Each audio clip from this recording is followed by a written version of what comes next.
Hello, hello, hello. Good morning. Sunday uli ngayon dito sa no. So, mamaya papasok na naman ako ng Silverton. Diba naalala nyo yung friend ko kahapon na ginawan ko ng video na sumayaw kami. Birthday niya nga kahapon. Tapos, isorprisahin natin siya nitong maliit kong treat sa kanya. Tingnan nyo. Yan, tingnan nyo. Yan, gumawa pala ako ng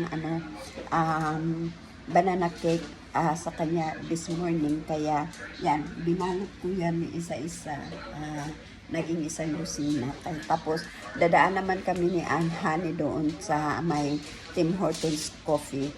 Bibili kami ng coffee na jar coffee. Kaya, ipang-paris ko dito sa maliit na treat ko sa kanya. Let us see kung ano yung expression niya mamaya pagdating ko sa work.